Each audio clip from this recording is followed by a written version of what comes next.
You're just living off your parents at your age, Lily. Leech is like you should leave. This is going to be our house. Emily, my 8-year-old niece, said with a smirk. My sister Anne and her husband Sam chuckled beside her. I could tell what kind of parenting they were doing, judging by Emily's rude comment. I felt anger building inside me. My name's Lily, and I live with my parents in their house. I used to live on my own, but I moved back home because I was worried about my aging parents. I love my job, and I'm not interested in relationships. I never planned to get married. One reason I moved back home was to spend time with my parents. My dad used to be a chef, and he's still great at cooking. Even though he's retired, he cooks for us at home, and I love his meals. When I lived alone, I missed his cooking. So that's one reason I came back home, but I keep that to myself. When I moved back home, I decided to help out with the household. My mom retired from her part-time job, which she had for years. She was unsure about retiring, but I suggested it might be a good time. Both my parents have been doing physically demanding jobs, and I convinced them to quit, telling them they didn't need to push themselves anymore. Since I've been helping to support the household, I'm often a mess outside of work, and I'm not great at keeping the house tidy.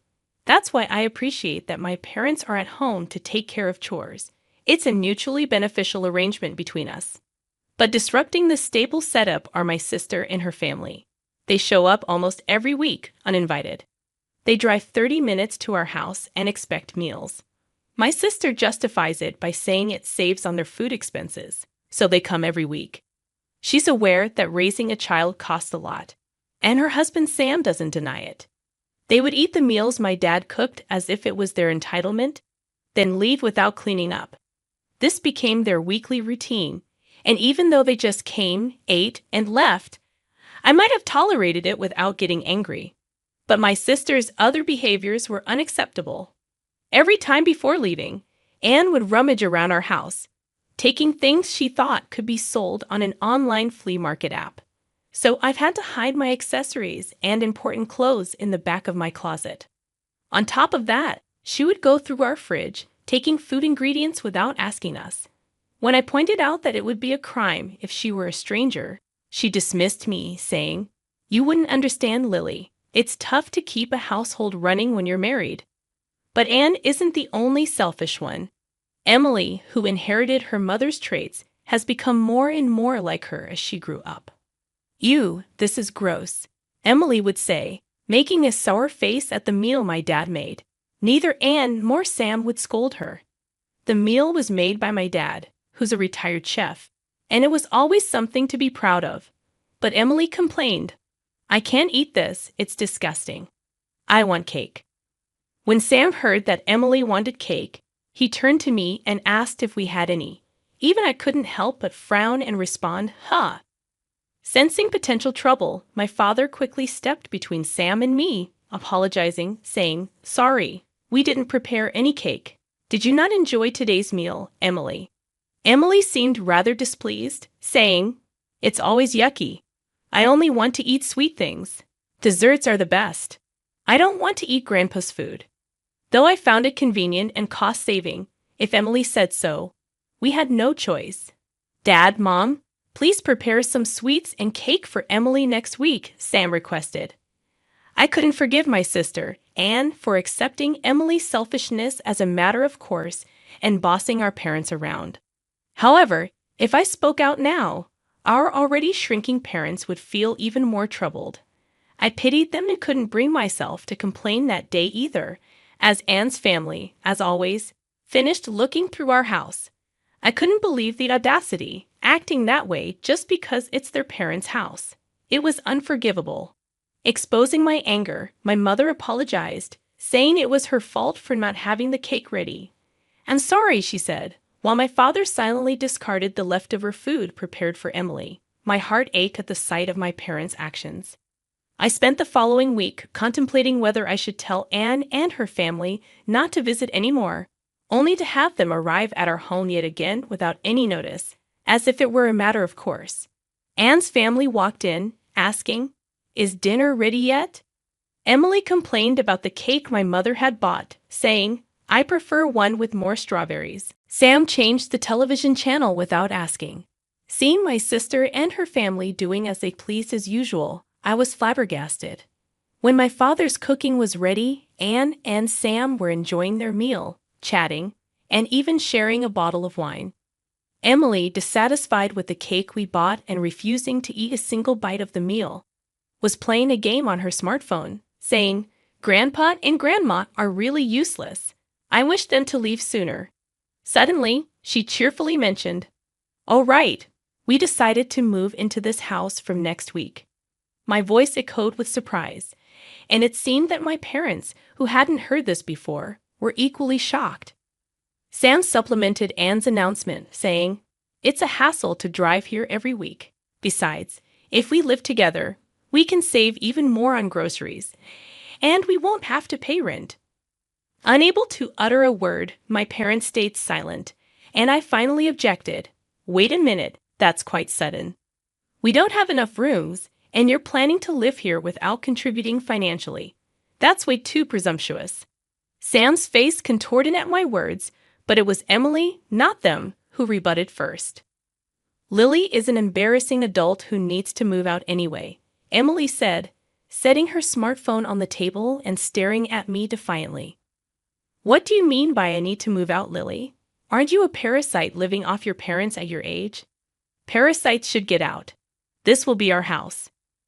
Emily, sounding smug, received stifled laughs from Anne and Sam.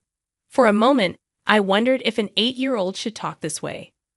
I had to do a double take with Emily, all of 8 years old, calling me a parasite. Based on the reactions of Anne and Sam, I assumed that they had indoctrinated their daughter to think of me in such derogatory terms. "No, Emily, don't say such things.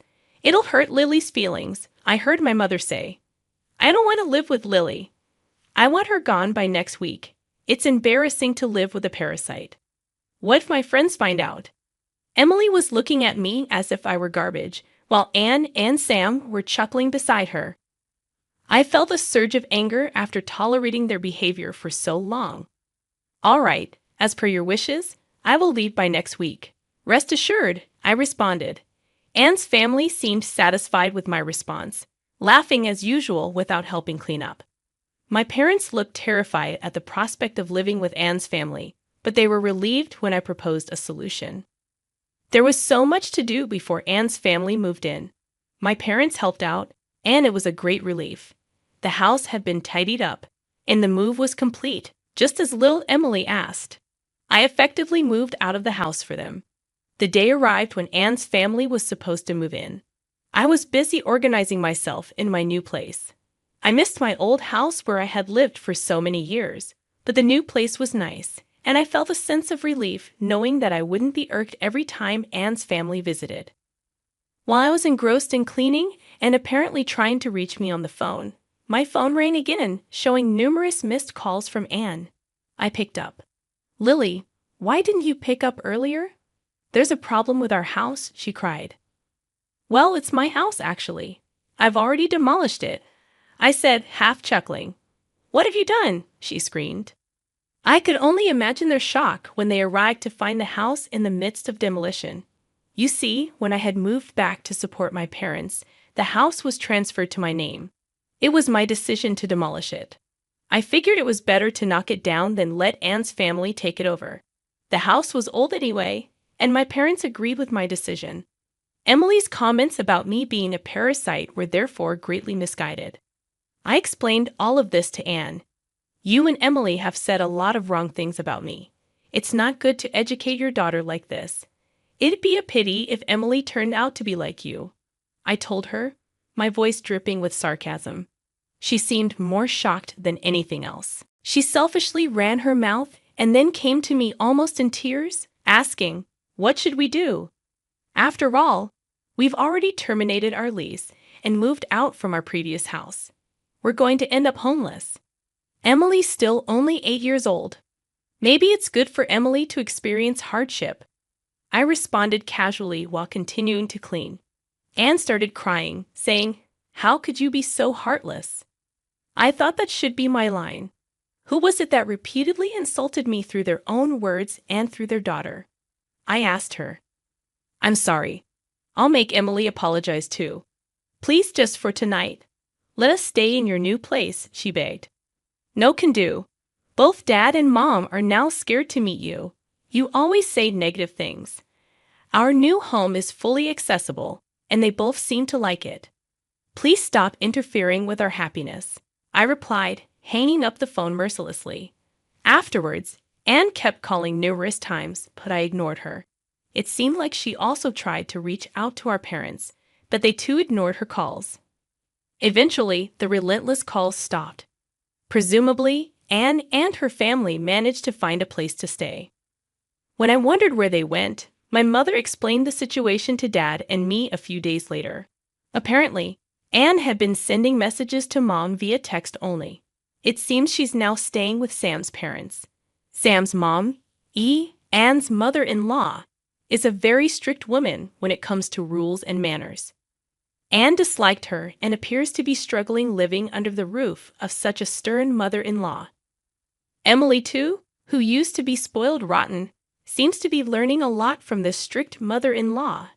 There's no doubt she would have grown into a terrible adult if she continued her old ways. So, in retrospect, this seems to be a good thing. It may be tough on Emily, but it's unavoidable. I hope she'll manage to become a well-mannered grown-up. It seems Anne and Sam were more broke than we imagined. Sam was a fan of gambling, frequently squandering his money on various bets. Anne wasn't against gambling and didn't stop him, even enjoying it with him at times. However, they accumulated a substantial amount of debt due to their gambling.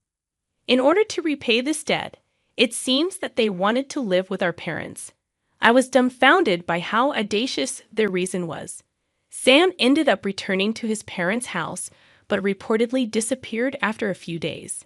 Whether he ran away of his own accord, due to being chased by debt collectors, or was forcibly taken away to work, it was unclear. Regardless, since he left a note saying, "I'm leaving home. Please don't search for me." The police treated it as a case of him simply leaving home. Without any savings, he is now apparently working multiple jobs from dawn to dusk. Anne is sending daily messages to Mom about her hardships, but it seems Mom has no intention of helping Anne. We raised her that way, but I think this is a necessary trial for her, Mom said. For your information, our parents and Sam's parents are on good terms and frequently communicate.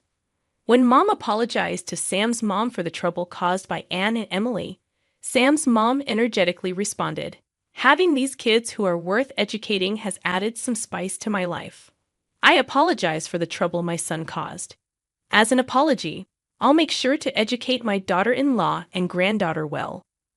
Anyway, my parents and I are relieved to have cut ties with Anne and her family. We're relishing the fact that we can now spend our days without the constant dread and annoyance. Dad, who had lost some confidence in his cooking after Emily's criticism, is now joyfully showing off his culinary skills thanks to our new house with a spacious kitchen. I've always loved Dad's cooking, and every time I say delicious, he seems more motivated to cook. Mom, who used to get exhausted every time Anne's family visited and lost the energy to go outside, is now often going out since we moved. She joined a local club and resumed her old hobby of painting. My mom's forte is watercolor painting. She's always joyfully crafting her artwork under the gentle guidance of her teacher. Recently, she's been heading out to the park with a sketchbook in hand to draw various objects and scenes. We're eagerly looking forward to the upcoming exhibition by the art club my mom is a part of, and we plan to attend. My life continues as it always has, busy but enjoyable. As I continue doing the work I love, the constant nagging from my sister and her family has finally ceased, reducing my stress levels significantly. It wasn't until I felt this relief that I realized just how much stress they had been causing me.